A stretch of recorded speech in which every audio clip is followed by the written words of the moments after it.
Remember kids, don't drink the Rodinol.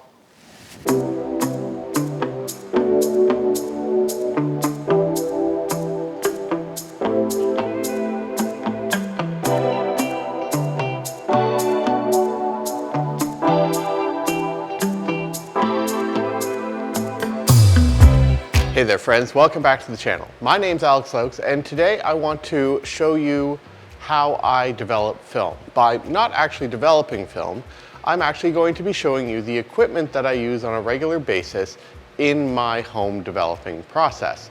And a lot has changed since I last showed you this, which was way back in my very first few videos. So, I'm here at Sheridan College, just outside our dark room, and we're gonna be flipping back between here and home where all my gear is. All right, let's get talking.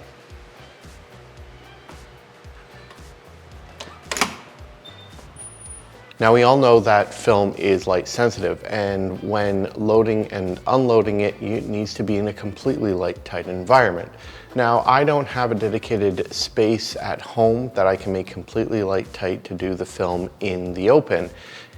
Instead, I use a change bag, and a very simple one at that. Okay, so what is one of the first things you need to actually do home developing when you don't have a completely light tight environment? Well, number one is one of these. This is a change bag and a pair of nitrile gloves, preferably something that is powderless to avoid getting residue on the film itself. I use a basic Paterson bag. You can use whatever you're most comfortable with. They also have larger tents if you use bigger tanks or are loading large sheet films. But this small one is excellent, and it is actually my second one. I keep a third one as a spare just in case the elastic on this one goes. You only need that stuff pounced on you once before you keep a spare. One of the first skills that I learned how to do, and it was through a lot of practice, was how to load film onto reels. And reels then go into a daylight tank. Now, the daylight tank I use hasn't changed a lot. I've added a few more onto it over the course of my film developing career. So I still use a Paterson. There's a lot of controversy between plastic and stainless steel. As I always say, go what works best for you, and for me, that is a Paterson system. At its core are these. These are 3-position reels. I have a whole pile of them in my possession, and they're 3-position. They take 35mm, 127 and 120/220 films, and that is basically what I shoot, and then you load them into tanks. This is the small one. This takes 2 35mm or 1 120 reel. It does 95% of my film developing, and it just works really well. If I am doing large amounts of film or really my color developing, I go with the one size up. The reason I go with this one is because it fits on my rotary processing. But if you know me and my photography, I also shoot a lot of 4x5. For that, I use the SP445. I've used this one since they first put it out on Kickstarter, but I have updated to the new Mark IV inserts. They just make it easier to load the film on and get better, more consistent results. Now sadly, there's no one way to measure your chemistry. The important thing is that you have the measuring containers to accurately measure your chemistry. And there's tons of options out there, and I have quite a large collection, as you're about to see. Now, probably the one thing you can never have enough of when you're doing home developing is graduated cylinders. Again, I use primarily Paterson ones because they are easily and readily available, and they are fairly inexpensive. Now, my main 3 are these. They hold about 1.2 liters of chemistry, which is more than enough for all 3 of my tanks, but I also have a few smaller ones that aid with holding my secondary and tertiary chemicals, and also for mixing up developers to be a little more accurate. One of the ones I don't use that often, but is actually quite fun, is this little guy here. It is actually a Kodak branded one, and it's one of 2 Kodak branded measuring devices that I actually use. These are ones I use most of the time because they're just plastic, they wash easily, they make it very easy to measure my chemistry, and I've actually labeled these 3 tall ones to help me to remember which chemistry is in which. And like any sort of equipment, it's important to wash it well after each use, especially if you're like me and use multiple types of chemistry and often different developers through each session. So I make sure I give each of my containers a good rinse with hot running water after I switch types of chemistry. So one of the biggest changes in my film development process since I first started is the addition of a rotating base. Now this is something that I've experimented with before, originally with my large format photography. I then got a chance to try out the Aura rotating base thanks to my good friend Matt Betchberger. Unfortunately, even though that was a really good piece of kit, it simply wasn't feasible because they weren't being made new. So I settled on a Bees processor, and believe me, it is a piece of kit that has truly changed the consistency, speed, and efficiency of home developing for me. Now, the one piece of equipment that has made my home developing journey so much easier is this. This is the Bees processor. It is a tiny 3D printed, computer controlled rotating base. It is designed specifically around supporting any sort of larger developing tank. It works really well with my Paterson, but it will also work well with a smaller Jobo tank. And it actually has 3 different modes for running your tank. You have setting 1, which is a pulse developing mode. You have setting 2, which is about 10 RPM constant rotation. And then you have a faster one on setting 3. Now, I use each one depending on the amount of time and the instructions given to each film. Most of the time for anything under 10 minutes, I will do it on the pulse mode or setting 1. Anything over 10 minutes, I'll switch over to constant rotation and reduce my times by 10%. And setting 3 is the fast rotation. This one I save for stop bath only. It's relatively inexpensive, it's very well made, and I find that it delivers extremely constant results. It really works well with my smaller tank. Now, the one thing you need to know about it is that for your smaller tank, they do ship with a pair of sensor devices. This one here that you attach via these elastic bands, and you also set up the elastic band as a sort of a stop position. And the only trouble is that sometimes I have to make sure that the actual magnetic sensors are aligned properly. This works really well with black and white developing. I don't recommend using it for your color developing unless you're using a Jobo tank that has that built-in vent. Now, if there's one thing that has changed a lot in my film photography journey, it is the accessories that I use during the film developing process. Now, these are not 100% necessary for every person. They just make my life easier, and I go with the ones that I'm most comfortable with. And believe me, I have a lot of extra bells and whistles that make my life easier, and I've actually adapted my film developing methods to suit some of them. So that's not all that helps me with my home developing. One of the best pieces of equipment that I can't recommend high enough is a simple thermometer. Now, there are a lot of them out there. This one is a simple dial type. You insert it into the chemistry. It has this nice little clip that fits over any sort of graduated cylinder, and it gives you an accurate temperature reading. Now, I can be a little bit cavalier with my black and white work, but color, I try to be as accurate as possible, and that's where this lovely ETone thermometer comes into play. You can actually still buy mercury style thermometers, and there are tons of other options out there. It depends on how accurate you want to be. Personally, this does all my temperature work, and I find it to be accurate to within 0.25 of a degree, which for home developing use is very, very nice. Now, if you like to mix up your own developer, either with pre-made powder sets or creating these developers strictly from chemistry, raw chemicals, this is probably 100% one of the best things you can get.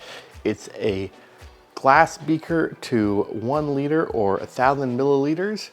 It also comes with a lovely glass rod and the magnetic stirrer.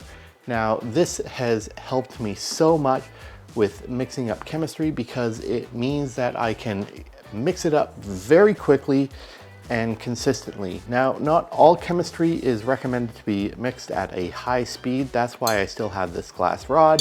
Something like ADOX XT3 really needs that gentle human touch. But I also use chemistry that is larger than a liter. For that, I need something a little bit bigger. This is something I picked up at a garage sale. This is actually designed for use with car fluids, and it was cleaned thoroughly before I actually bought it. And then this nice little piece is a Paterson chemical stirrer, and it can mix up to 4 liters of chemistry, and most of the time I'm working with 1 gallon kits for things like D76, Kodak Rapid Fixer, or Diafine, and it works really, really well for those large scale operations. You of course then need a way to actually pour stuff safely into your chemical storage bottles, and for that I keep a couple of funnels around, a nice stainless steel one and a plastic one. These were just bought at Canadian Tire, very, very basic, but they serve their purpose well. For drying my film, the one thing that I recently got for drying my sheet film is from Simon Forrester Photographic out of the UK. This is called the Platypus film dryer. It fits 6 sheets of 4x5. It is also workable for dry plates, and it's 3D printed. It goes together nice and easily, and it gives clean, consistent drying results from your 4x5 sheet film. I usually let them dry at an angle to let everything drip down to a corner. For roll film, for hanging those to dry, I find that binder clips actually work really well. I have the larger ones for medium format, the smaller ones for 35mm, and they hang dry just fine. And to hang them actually in the closets at home to dry, I simply use these stainless steel rubberized clip pants hangers that I picked up at Walmart. So now we get to the really fun parts, the chemistry. And I have used a ton of different chemicals in my film development journey, and I continue to like to have a broad selection of multiple chemical types, developer types out there. So let's talk about some of the developers that I use today. Okay, so chemistry. There are 3 basic chemicals that I always keep on hand because they always deliver consistent results, especially when I am reviewing black and white film. They are, of course, Kodak D96, Ilford Ilfotec HC, and Rodinol.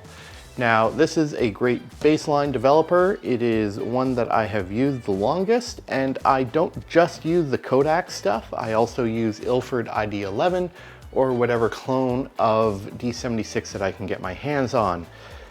Ilfotec HC is the Ilford version of HC110. A lot of people say that the two are different, but I have tested all the HC110 dilutions and times with Ilfotec HC, and I see no major differences. This has a decent shelf life. In fact, this is still my original bottle, and it's still going strong.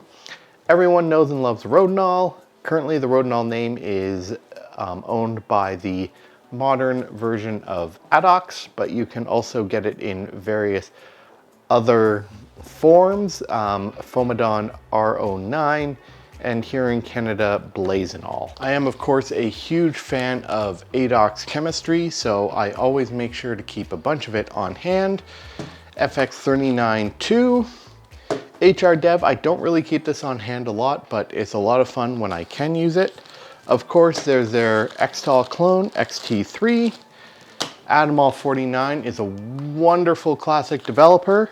And one of their recent additions is D76. Yes, they actually purchased the D76 trademark and produce their own hydroquinone and metol developer in their ADOX Captura technology, which actually helps keep the dust down with their developers. Of course, I have a lot more exotic chemistry as well.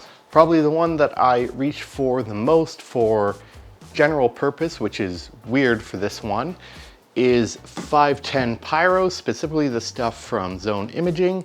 This is a wonderful staining developer that, unlike many other pyro developers, it's just a single chemical, not a two-part one. But another one that I keep around and need to actually use more is Flick Film's Black, White, and Green, which is a commercial version of PCT. And you can't go wrong with a good compensating developer, Kodak T-Max developer. And since I do like to shoot motion picture film, I keep a pouch of D96 around. This is the FPP version, and it is absolutely wonderful. And one I keep around more recently because it just has an incredibly long shelf life and does a lot of batch developing is Diafine. This one is a bit of an investment to pick up, but it is worth every penny if you do. Now, developers aren't everything. You also need a bunch of ancillary chemicals to help stop and fix and do a final wash of your film. Well, the developers are really the sexy chemistry of the home developing market. You do need to have some ancillary chemicals around to help finish off the process. Number one is, of course, a stop bath. Now, not 100% necessary, but I use the Kodak version of this. And the best part is that once you have it mixed up, it lasts until it changes color. In this case, you only use 8 milliliters of chemistry out of about a 500 milliliter bottle, so it lasts a long time. There is an Ilford equivalent that works exactly the same. Next, of course, is the fixer. I use Kodak Kodafix right now. It comes in 1 gallon containers and just lasts a long time. Of course, there are many schools of thought when it comes to washing your film. Personally, I use the FPP Archival Permanent Wash. It just cuts down the amount of water I use. And then as a little bit of a rinse aid, I use Photo Flow from Kodak, but the Ilford one works just as well. Now, the one thing to note with film chemistry is that it is incredibly toxic. Some less toxic than others, some requiring a little more attention than others. But the one thing you should remember is that you need to dispose of them in a safe manner. If you are on a septic system, I do not recommend dumping them down the drain. I recommend storing them securely and disposing of them safely. I'm lucky here in Halton region, here in Ontario, that I have a hazardous waste disposal unit at the municipal dump that simply accepts the chemicals for free. Another thing you can do is, if you know of a local university or college that has a dark room, see if you can't piggyback your chemicals onto theirs for disposal, or simply a community darkroom. The best thing to do is to look up your local ordinances and see what needs to be done. Now, I've thrown a lot of information at you, and you have to remember, I've been doing this for a decade, so my tool and chemistry kits are pretty extensive, and I'm very confident in my own skills. That doesn't mean I don't make mistakes. Believe me, I still do. I have ruined many rolls of film that sit in my film log as location trashed, simply as a reminder of what doesn't work. But what about you? If you're watching this and you haven't gotten into film developing, what's the basic kit you need to get yourself up and running? Okay, so getting into home developing is a wonderful idea, and there's a lot of stuff out there. So what do you need to just basically get yourself started? Well, first and foremost, you definitely need that change bag. You can buy these even used and they work really well. Next, you're going to need a tank. I can't recommend highly enough the Paterson system. It works really, really well and it is inexpensive. And again, there is tons of used ones on the market. I do recommend getting the one that takes 235mm or 120 and get 4 reels. The reason being is that unless these are bone dry, your film will not load properly, and trust me on that one. I started off with 1 and I really should have had 2 to kick it off. 4 is ideal because then you can do at least 4 rolls of film. Graduated cylinders, 3 of the big ones. Now you don't need to go for the full 1.2 liters. Get at least ones that are 600 milliliters. That's what this tank can take and ensures full coverage of your film. When it comes to chemistry, recommend starting it simple. Kodak D76 or Ilford ID11 is a great place to start. You can do it in stock dilution or a 1-to-1 dilution, but in stock dilution, especially if you get the full 1 gallon, it does a lot of films right off the bat. You're also going to need a fixer. Again, Kodak Rapid Fix. It does a lot of rolls of film and is quick.